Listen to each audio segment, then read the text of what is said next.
하이델베르그 율문답 시리즈 제 네 번째 사문. 율법의 근본 정신을 따라 마음을 다해 하나님을 사랑하고 내 몸처럼 이웃을 사랑하라 라는 주제를 가지고 말씀을 전하고자 합니다. 오늘 본문 말씀은 마태복음 22장 37절에서 40절 말씀입니다. 우리 다 함께 같이 한번 읽어볼까요? 시작. 예수께서 이르시되 내 마음을 다하고 목숨을 다하고 뜻을 다하여 주 너의 하나님을 사랑하라 하셨으니 이것이 크고 첫째가 되는 계명이요 둘째도 그와 같으니 내 이웃을 내 자신같이 사랑하라 하셨으니 이 두 계명이 온 율법과 선지자의 강령이니라. 아멘. 사실 오늘 본문을 보면은 하나님의 율법이 요구하는 것이 있어요. 그 율법이라는 것은 결국 하나님의 말씀인데 성경은 두 가지가 쓰여져 있다. 우리가 웨스트민스터 소유문답 3분에서 배웠죠. 성경 전체는 무엇을 담고 있는가? 성경이 담고 있는 거, 우리가 믿어야 할 내용, 우리가 무엇을 믿어야 되는지, 우리가 믿어야 할 믿음의 내용을 담고 있고, 또 하나는 우리가 그 믿음을 가진 자로서 어떻게 살아야 되는지, 그 어떠한 삶을 살아야 되는 요구를 담고 있다는 거예요. 그 하나님 말씀이 요구하는, 그 율법이 요구하는 삶은 무엇인가? 그 율법의 핵심, 여기를 보세요. 여기 율법의 핵심이자 율법의 정신, 이건 뭐냐? 이게 바로 주 너의 하나님을 내 마음과 목숨과 뜻을 다해 사랑하라 라는 것이고, 첫째는 그와 같으니 둘째도 그와 같으니 내 이웃을 내 몸처럼 사랑하라. 사실 강령이란 말은, 온 율법과 선지자의 강령이란 말은 핵심이다, 요약한 거다, 핵심을 요약한 것이다, 이런 말이에요. 그래서 이것을 한 줄로 줄이면 하나님을 향한 마음 다한 사랑, 하나님을 향해 마음을 다한 사랑, 그리고 이웃을 내 몸처럼 사랑하는 것, 이 두 가지가 모든 선지자가 외쳤던 그 메시지 중에 핵심이요, 성경에 하나님께서 주신 모든 계명 중에 핵심적인 정신이다라는 거예요. 마음을 다한 사랑으로부터 이 모든 것이 비롯됐다라는 것입니다.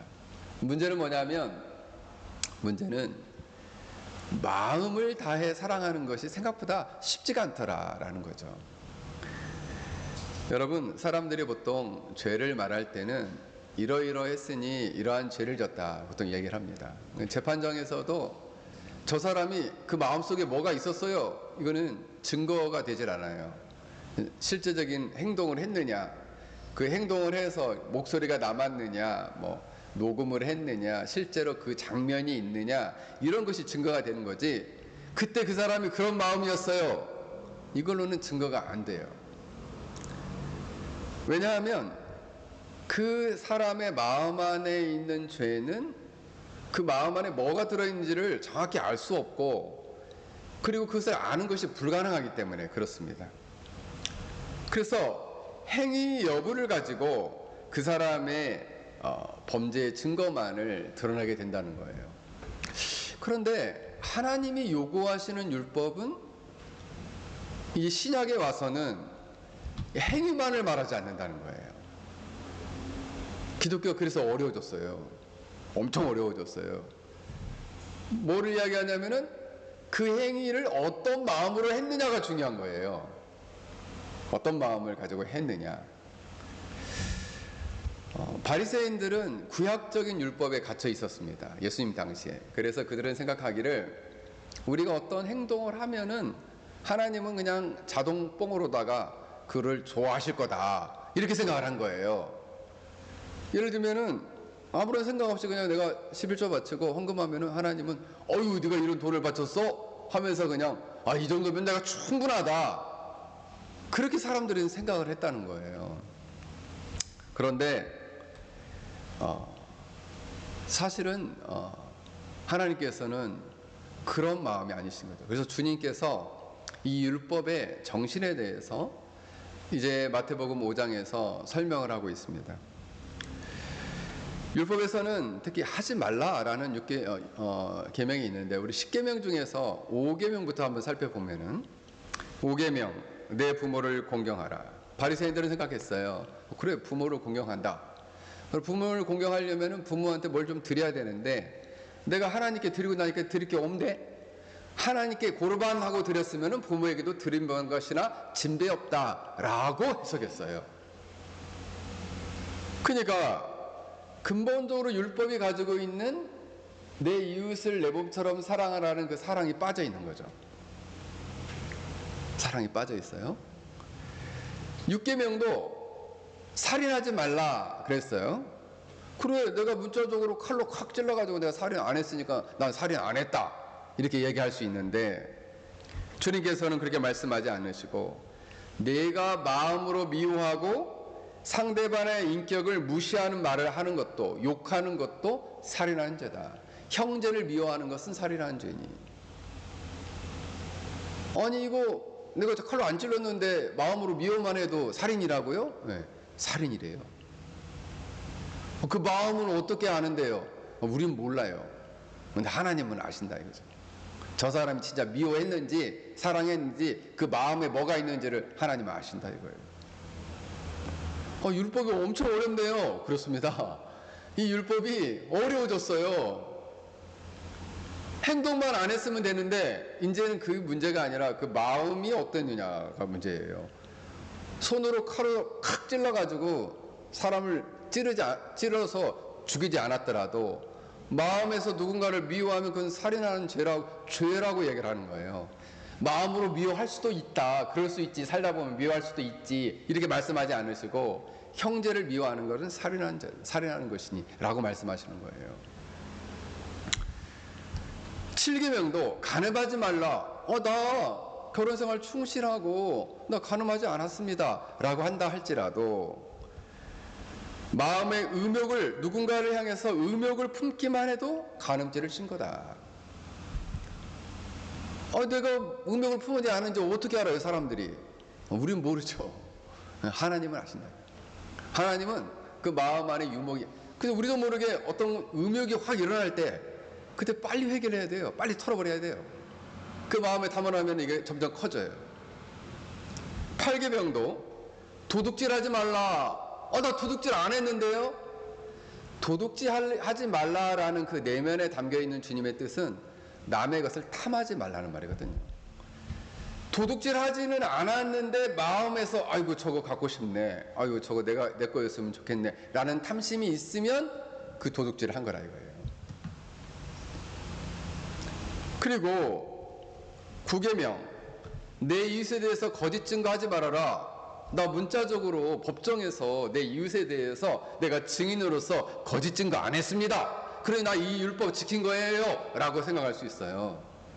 그런데 우리가 법정과 같은 공적인 자리에서 사실을 감추거나 축소하거나 이거를 왜곡 변조하거나, 변조한다는 것은 변화시켜서 만들거나 그것을 과장하여 진실을 떠나서 모든 말과 행동을 하게 되면, 내가 누군가를 해서 법적으로 거짓 증거를 하지 않아도 거짓 증거한 거예요. 예를 들면은 일어난 일들에 대해서 A, B 이런 일들이 일어났다 이거예요. 근데 이 일을 자기가 잘못한 건 쏙 빼버리고 남이 잘못한 것만 몽땅히 갖고 이야기하면 거짓 증거한 거예요. 근데 이걸 우리가 죄라고 생각 안 한단 말이에요. 자기에게 유리한 것만 얘기를 하는 것을 죄라고 생각하지 않는다는 거예요. 그거 거짓 증거하는 거예요. 그거 계명 어기고 있는 거예요. 그거 어떻게 알아요? 우리는 모르죠. 이 사람이 이거를 왜곡했는지, 이거를 과장했는지, 이거를 축소했는지, 이거를 변조했는지 몰라요. 우리 그때 판단하기 어려워요. 왜? 그 사람만 정확히 아는 거니까. 그 누가 아느냐? 자기 양심도 알고 하나님도 아시죠. 그럼 10계명은요? 10계명, 내 이웃의 집을 탐하지 말아라. 내 이웃의 아내나 그의 남종이나 여종이나 그의 소나 그의 낙이나 무릇 내 이웃의 소유를 탐내지 말라. 여러분, 나 다른 집에 아내를 탐한 적도 없고 그 집에 소나 그 집에 여종이나 남종, 낙이나 나는 그 집은 농사도 안 짓기 때문에 낙이나 소가 없습니다. 나 그런 거 탐하지 않았어요. 하지만 그 마음 안에 무언가 물질에 대한 탐심, 남의 것에 저 사람은 저렇게 10억짜리 아파트를 뻥뻥 사가지고 저렇게 잘 사는데 난 이거 뭐냐? 나 우리 남편 못 만나가지고 나 남편 때문에 이렇게 고생을 한다. 응? 나는 이렇게 조그마한 집에 살고 그러면서 만약에 그 탐심을 부리면서 남편을 쪼았다. 그 십계명 어긴 겁니다. 왜? 물질을 탐하는 그 탐심이 있잖아요. 여러분, 마태복음 19장에 보면은 한 젊은 부자 관원이 예수님을 찾아옵니다. 예수님, 저 어떻게 해야 영생을 얻겠습니까? 네가 그 계명을 잘 지켰느냐? 물어보니까 주님, 제가 계명 잘 지켰습니다. 그러면서 10계명 중에 4가지를 얘기해요. 제가 어려서부터 부모를 공경하라. 요거 잘했고요. 도둑질하지 말라. 나 도둑질 안 했습니다. 살인하지 말라. 살인 안 했습니다. 간음하지 말라. 간음하지 않았습니다. 근데 2가지를 빠뜨려요. 5계명부터 10계명까지 사람과 관계에서 해야 되는 2가지를 빠뜨려요. 뭐야? 9계명, 10계명 빠뜨려요. 9계명은 거짓에 대한 문제, 진실에 대한 문제고 10계명은 탐심에 관한 문제인데 그건 빠뜨려요. 그때 주님께서 말씀하시죠. 네 재산을 소유를 네가 한 가지 부족한 것이 있는데 재산 소유를 다 팔아가지고 이웃에게 나눠줘. 가난한 자에게 주고 나를 따르라. 그랬더니 재물이 많아 근심하고 돌아갔다 그랬습니다. 그 얘기 뭐냐면 못 따랐다는 거예요. 순종하지 않았다는 거예요. 그 얘기 뭐냐면 그 마음 안에 탐심이 있었다는 거죠. 물질에 대한 여전한 욕심과 탐심을 내려놓지 못했다는 거예요. 그러면서 의식적 위선, 무의식적 위선. 나는 선해요. 왜요? 나 부모 공경했죠? 도둑질 안 했죠? 간음 안 했죠? 살인 안 했어요. 저 구원 얻을 수 있지 않나요? 라고 주님께 말했더니 주님이 아니, 너 구원 못 받아. 응? 너 그 있는 재산 다 팔아서 가난한 사람 주고 나 따라와. 라고 했을 때 그 탐심, 그 주님은 그것을 실제 하냐 안 하냐의 문제라기보다는 그 마음 안에 탐심을 딱 지적해 준 거죠. 그러니까 그 탐심을 못 내려놔요. 목사님 나 물질에 대한 탐심이 많은데요. 그 내려놓으십시오. 그 하나님 안 기뻐하셔요. 하나님 여러분에게 물질을 주면은 여러분이 꽉 쥐려고 하면 안 돼요. 하나님이 기뻐하시는 대로 흘려보낼 생각을 해야 돼요. 그래서 제가 주일날 말씀을 드렸죠. 구원받은 사람의 사인, 구원받은 사람의 표식이 뭐냐? 그게 가난한 자들을 사랑하고 그들을 돕는 것이다. 실제로 자기가. 그래서 여러분 이 율법을 지키기가 어려워요. 생각보다. 이 마음 안에 있는 이 탐심 같은 거, 이거 계명대로 하면은 나 거짓 증거 안 할 거예요. 누구한테 뻥치는 거, 이거 거짓 증거예요. 과장하는 거, 축소하는 것도 거짓 증거하는 거, 시침이 뚝 떼는 것도 거짓 증거하는 거예요. 나 해놓고 나 안 했어요. 거짓말하는 즉시 거짓 증거한 거예요. 그렇기 때문에 여러분 하나님 말씀을 만만하게 생각하면 안 돼요. 주님이 그 중심을 보시기 때문에 누가복음 18장에 바리새인이 나와요. 바리새인이 기도합니다. 하나님, 저는 저 세리와 비교하면서 저는 저 세리와 같지 않아서 일주일에 2번 금식하고 그리고 저 세리처럼 남의 물건을 훔치거나 강제로 빼앗지 않았습니다. 상대적인 의의를 드러내면서 또 위선을 하는 거예요. 선하다고 가장을 하는 거죠. 근데 뭐냐면 세리를 빗대어서 세리를 깔아내려요. 그리고 내가 이런 사람이에요 라고 얘기하는 거예요. 율법의 근본 정신이 뭐예요? 이웃을 내 몸처럼 사랑하라는데 그 사랑이 없어요. 사랑이 없어요. 뭘 잃어버린 거예요? 그래서 주님이 말씀을 하셔요. 뭐라고 얘기하냐면 이 부자관을 향해서 뭐라고 얘기하냐면 저들이 이 하루살이는 걸러내고 낙타는 삼킨다.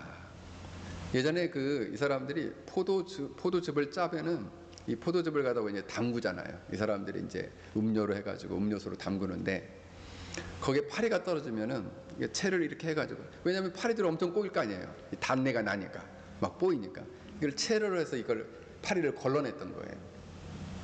근데 파리는 걸러내고 낙타는 삼키다라는 거예요. 그러니까 중요한 율법의 정신은 잃어버리고 아주 세세한 것에 매달려서 나는 율법을 지켰다 이렇게 의의를 주장하더라는 거예요. 주님이 아니 그거 틀렸어, 그렇게 해가지고는 안 된다고 하시는 거예요. 그렇게 해가지고는 말씀대로 사는 것이 아니라고 말씀을 하시는 거예요. 11조에 있어서도 마찬가지예요. 박하와 회양과 근체 같은 사소한 11조를 바치지만 하나님 앞에서의 정의와 공의, 자비와 사랑, 믿음을 너희는 버렸다. 그러나 이것도 하고 저것도 해야 할 것이니라 라고 주님 말씀하시거든요. 마태복음 13장 13절. 그러니까 이 얘기는 뭐냐면 율법의 요구 안에 율법, 하나님이 말씀을 통해서 요구하시는 것은 인간 마음 깊은 곳에 있는 그 죄를 딱 지적하는 거예요. 너희가 행동으로는 율법을 말씀을 지킨다고 하는데 그 마음 깊숙한 죄는 어떡할 거니? 라고 예수님 말씀하시는 거거든요. 여러분, 사실 보통 우리가 죄를 정죄하는 것은 사탄이 한다고 생각하는데 아니요, 예수님이 그 죄를 드러내요. 그럼 그 죄를 드러내서 예수님은 막 창피함을 주려고 그러는 거냐, 막 죄를 드러내가지고 그래 너 맛 좀 봐라 이렇게 혼내려고 하시는 거냐? 사실 그렇지 않아요. 예수님은 그 마음속에 깊은 죄를 지적한 것은 바로 영혼의 의사로서 그를 고치시기 위함이에요. 만약 여러분들이 말씀을 듣는 가운데 말씀이 여러분을 확 찔렸다, 오늘 목사님 설교에 나 마음 엄청 찔렸는데, 그때는 찔렸으니까 목사님 싫어 이렇게 가면 안 돼요. 난 찔렸으니까 나 이거 잘못했어, 하나님 이거 정말 하나님 앞에서 잘못한 거네요, 이거 죄를 진 거네요 하고 회개를 해야죠.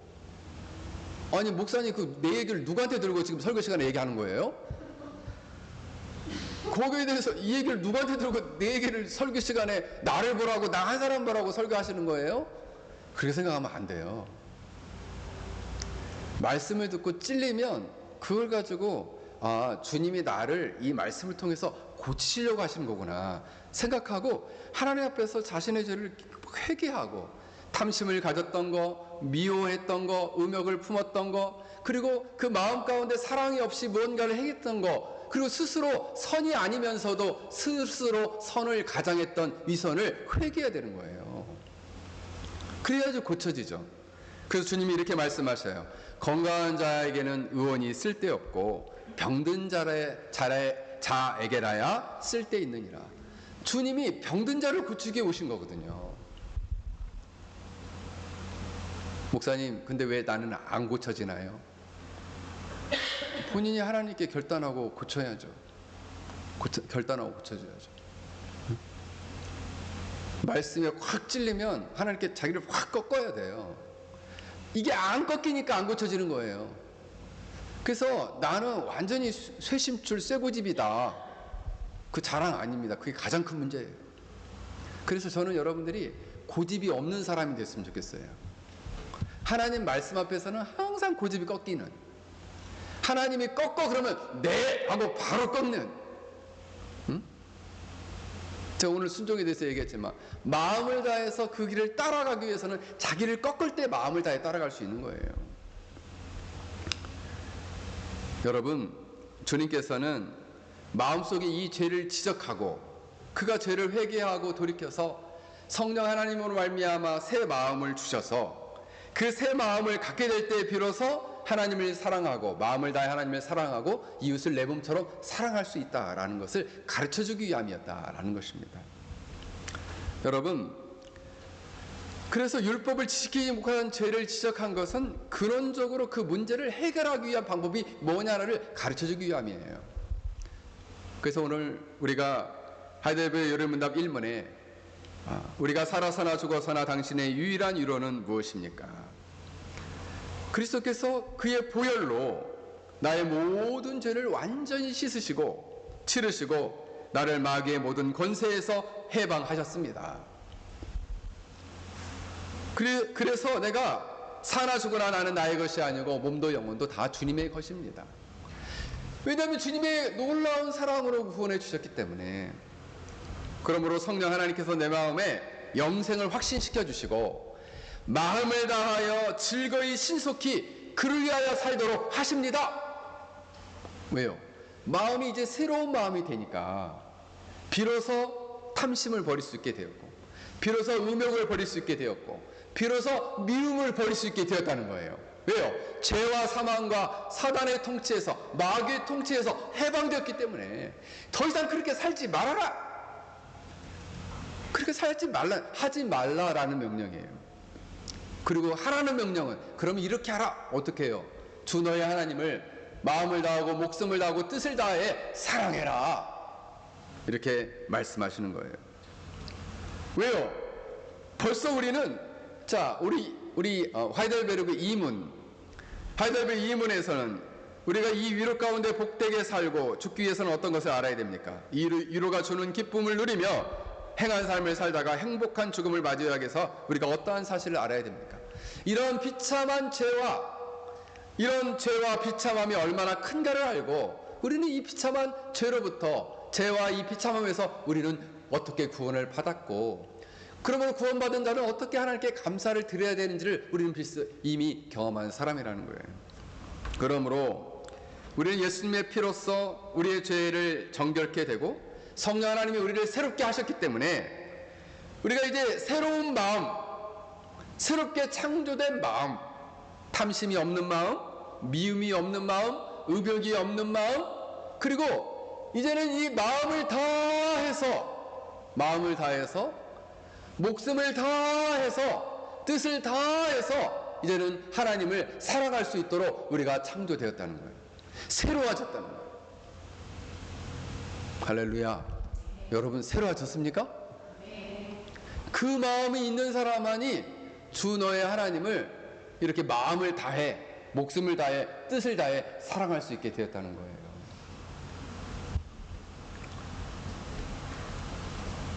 여러분, 그래서 죄는 제가 오전 시간에 잠깐 얘기했던 것처럼 하나님의 명령은 두 가지예요. 하지 말라라는 명령. 하지 말라라는 명령은 작위라는, 어려운 말로는 작위라는 말을 씁니다. 법적으로. 그 얘기는 뭐냐면, 작위라는 말 자체는 어떤 뜻이냐면 의식적이고 적극적인 신체 활동을 말해요. 그러니까 하지 말라는 것을 의식적이고 적극적인 활동을 금지하는 거죠. 근데 금지하는 것을 하게 되면 자기의 죄를 범하는 거예요. 하지 말라는 죄를 하면 하는 죄를 범한 거죠. 그러면 하라는 것을 하지 않으면요, 그것은 부자귀의 죄를 범한 거예요. 하라는 건 뭐냐? 주 너의 하나님을 마음을 다하여, 뜻을 다, 목숨을 다하여, 뜻을 다하여 사랑하라 했는데 사랑하지 않으면 죄예요. 마음을 다하여 하나님을 사랑하지 않은 것은 죄인가요? 예, 죄입니다. 그래서 여러분, 세상에서 아무리 마음 착하고 그리고 너무 마음 착해서 천사 같은 그런 행동을 하고 그런 삶을 살아도 주 너의 하나님을 사랑하지 않았기 때문에 그 죄를 범한 거예요. 그 죄로 지옥에 떨어지는 거예요. 아무리 착하게 살아도. 주 너의 하나님을 마음과 뜻과 목숨을 다해 사랑하라는 그 명령을 따라 순종하지 않았기 때문에 그게 죄라는 거예요. 여러분, 여기에서 마음이란 단어는 카르티아라는 단어가 쓰였는데, 생리학적으로는 사람과 짐승의 신체의 중심적 기관이다 이렇게 얘기하고, 비유적으로는 도덕적인 자리로서, 도덕적 생명의 자리, 지적 생명의 자리다. 좀 어려운 말이긴 한데 이걸 조금 쉽게 설명을 하면은, 제가 어제 교례반에서 잠깐 얘기를 했는데, 육체와 영혼을 하나님이 창조했잖아요. 육체와 영혼을 연결해주는 영혼의 기능이 바로 마음이다 그랬습니다. 마음. 그래서 이 마음 안에는, 이 마음은 영혼으로 들어가는 통로이고 육체와 영혼을 연결해주는 자리예요. 그래서 이 마음 안에는 영혼이 기능을 하는데, 어떤 기능이 하느냐면, 지성적인 기능은 이해하고 사고하고 생각하고 반성하는 것도 있어요. 상상하는 것. 그 영혼의 기능이 마음에서 활동을 해요. 그리고 감정에 있어서는 느끼고 욕망하고 열정을 갖고 분노하고 기뻐하고 슬퍼하고 용기를 내고 비겁하고 하는 것도 이 마음에서 감정이 마음의 자리에서 활동을 하는 거예요. 의지적인 부분에 있어서는 의지를 가지고 결심하고 결단하는 것도 그 마음의 자리에서 활동하는 거예요. 그래서 영혼과 육체가 만난 그 마음의 자리에서 영혼의 기능, 생각하고 반성하고 상상하고 그 마음 안에 분노를 품고 미워하고 탐심을 갖고 하는 것도 그 마음의 자리에서 이루어지는 거예요. 마음의 자리에서. 그래서 이것이 마음의 자리에서 결단하고 이것이 육체로 나오면 죄가 실행되는 거예요. 그러니까 마음이 영혼과 육체를 연결하면서 실제로 행동으로 옮기는 그 중심부에 있는 거죠. 죄를 만약 순종하라, 하나님을 사랑하라 하면 이 마음에서 움직여야 되는 거예요.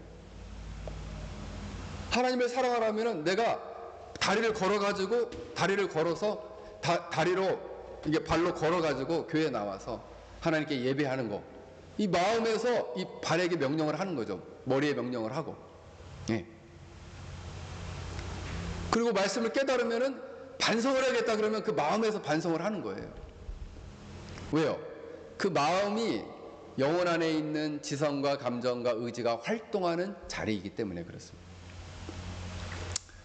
그러니 마음을 다하여, 오늘 여기 본문에 보면은 이 다하여라는 단어가 홀로스라는 단어가 쓰였는데 전체의 모든 온 이런 말이에요. 그래서 이 본문을 해석해 보면은 이렇게 해석할 수 있습니다. 내 온 마음과, 영어 성경에서는 하트라고 나와요. 모든 마음, 온 마음과 내 온 목숨과, 원문에는 푸시케인데 이게 영어로는 소울이라고 번역됐어요. 푸시케라는 것은 생명, 목숨을 이야기하거든요. 내 온 뜻, 영어 성경에는 마인드라고 써있는데 이 뜻이라는 단어는 원문에 보면은 그 이성과 지성을 이야기하는 단어가 쓰였어요. 그러니까 무엇이냐면 내 온 마음과 내 육체의 온 생명과 목숨과 내 생각의 모든 뜻과 의지를 다해서 주 너의 하나님을 사랑하라. 그럼 이거를 한 줄로 요약하면 뭐라고 설명할 수 있느냐? 너의 마음과 목숨과 뜻은 너의 전 존재니까 너의 전 존재를 가지고 하나님을 사랑하는 거예요. 그래서 힘들어요. 왜요? 좀 내가 물질로만 좀 섬겼으면 좋겠는데 하나님은 내 마음도 그냥 찌끄러기 마음 말고, 에? 마음 중에서 11조만 드리면 아이고 11조만 해도 할렐루야다 그렇게 안 하지 않으시고 온 마음을 원하는 거죠. 온 목숨을 원하고. 그 목사님 그 누가 할 수 있어요? 옛 성품을 가지고는 못하죠. 그거 못합니다. 불가능해요. 신학적으로 불가능해요. 그래서 자신의 전체를 다해 사랑하라. 그래서 이제 우리 16세기에 그 탁월한 개혁과 정통주의자인 우르시누스가 마음을 다해 하나님을 사랑한다는 것을 크게 5가지로 정리했습니다. 마음을 다해 하나님을 사랑한다는 건 뭐냐? 첫 번째, 하나님의 무한하신 선하심을 인정하고 하나님을 자기의 최고의 선으로 여기는 것입니다. 그러니까 하나님은 무한히 선하세요. 하나님은 내가 생각하는 최고의 선이세요 라고 인정하고 받아들인다는 거예요. 그때 마음을 다해 사랑할 수 있다는 거예요. 또 하나는, 두 번째는 하나님을 최고로 사랑하고 그 안에만 신뢰를 두고 그 안에서만 의지하고 그리고 그 안에서만 즐거워하고 그 하나님의 영광을 사모하는 것입니다. 그래서 여러분, 하나님만을 기뻐하고 즐거워하고 사모하고 의지하고 그 영광을 사모하라는 거예요. 그게 마음을 다하여 하나님을 사랑한다는 거예요. 세 번째로는 하나님을 불쾌하게 하는 생각, 성향, 욕망을 우리에게서 조금이라도 다 없애버린다는 거예요. 우리 마음 안에서 하나님이 기뻐하지 않는 불쾌하게 생각하는 생각, 성향, 감정, 욕망 이런 거 다 버린다는 거예요. 마음을 다 사랑하기 위해서. 그래서 그 마음 안에 있는 거 뭐예요? 탐심, 음욕, 미움 이런 거 다 버려야 된다는 거예요. 이걸 버려야만이 마음을 다해 하나님을 사랑할 수 있다는 거예요. 이거 못 버리면요 온 마음을 다해 사랑하기 힘들다는 거예요. 왜? 미움이 있어서, 탐심이 있어서, 그리고 음욕이 있어서 힘들다는 거예요. 네 번째로는 극진히 아끼는 모든 것을 잃어버리고 극심한 재난을 당한다 할지라도 그분의 교제로부터 분리되거나 사소한 문제라도 그를 거스르는 일을 결코 행하지 않는 것입니다. 그러니까 여러분, 극심한 고난, 어려움이 온다 할지라도, 재난을 당한다 할지라도 내가 너무너무 아끼는 걸 잃어버렸어요. 그 아끼는 것이 자기 가족일 수도 있고 자기 부모님일 수도 있어요. 이때라도 하나님의 교제로부터 분리되는 것을 하지 말라는 거예요. 마음을 다해 사랑하는 사람, 아무리 큰 고난을 당해도, 그리고 아무리 사소한 문제라도 하나님을 거스리는 것은 하지 않도록 한다는 거예요. 그게 주의하는 거예요. 그게 경건한 삶이거든요. 하나님을 마음을 다해 사랑하는 사람은. 그래서 목사님, 우리가 또 기념일 같은데 저희 와인을 한 잔 갖다 놓고 술 한 잔 할 수 있는 거 아니에요? 하나님이 거스린다고 생각하면 하지 말아야죠. 사소한 일이죠. 뭐 와인 한 잔 한다고 해서 그 사람이 뭐 어떻게 큰 범죄를 해가지고 막 꼬꾸라지는 건 아니잖아요. 그러나 사소한 것이라도 하나님을 거스린 일이라고 생각되면 하지 않는다는 거예요. 마지막으로는 우리로 말미암아 오직 그분만이 영광을 받으시도록 모든 일을 도모한다. 모든 일을 통해서 어떻게든 하나님께 영광을 돌리면 좋을까. 오늘 아침에 우리 천안 목사님이 교회 사역 가운데 영상을 찍어서 유튜브에 올렸더라고요. 그래서 그 교회 지난주 이제 광고 영상인데, 저는 참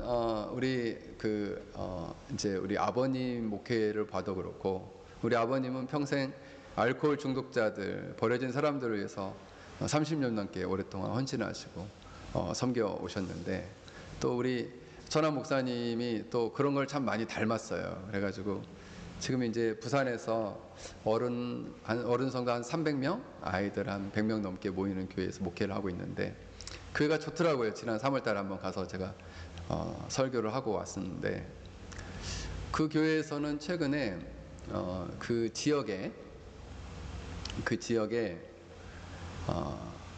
이제 가난한, 그러니까 부산이 좀 가난한 사람들이 많이 살잖아요. 또 산이 이렇게 달동네 같은 데 많이 사는데, 거기에 이제 주민센터에 가서 정말 이 지역에서 아이들이 학교를 다니고 싶은데 너무 정말 어려운 사람들을 4가정만 추천해 주십시오. 그러면 우리가 이 교회를 설립한 45주년 기념으로 장학금을 좀 하고 싶습니다 라고 주민센터에 요청을 한 거예요. 그러니까 자기 교인 중에 주질 않고 정말 주민센터 그 동 안에서 그 동 안에서 좀 어렵게 사는, 정말 도움이 필요한 4가정을 주민센터 추천을 받아가지고 그분들에게 따뜻하게 장학금을 전달하고 또 그들을 위해서 간절히 기도해주는 영상이 올라와가지고 제가 너무 멋지다고 아침에 우리 주님께 영광을 돌리자고 막 이랬어요.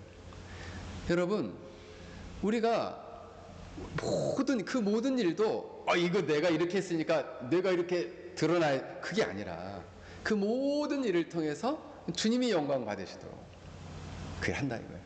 주 너의 하나님을 마음과 목숨과 뜻을 다해 사랑한다는 게 그런 거예요.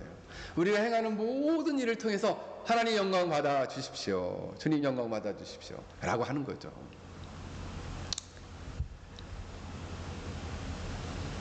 둘째는 이와 같으니 내 이웃을 내 자신과 같이, 내 몸과 같이 사랑하라 말씀합니다.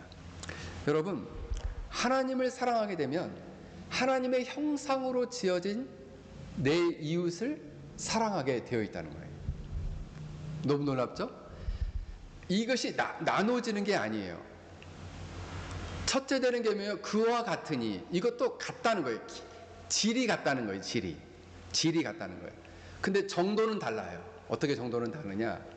내 이웃을 마음과 뜻과 목숨을 다해 사랑하라고는 말씀 안 하셔요. 그럼 어떻게 사랑하라고 하시느냐? 내 몸처럼 사랑하라는 거예요. 내 몸처럼. 그러니까 사랑의 강도가 조금 약해졌어요. 근데 질은 똑같다는 거예요.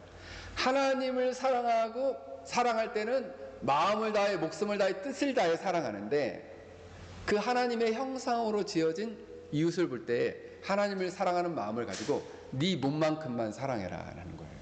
네 몸과 같이 사랑하라는 거예요.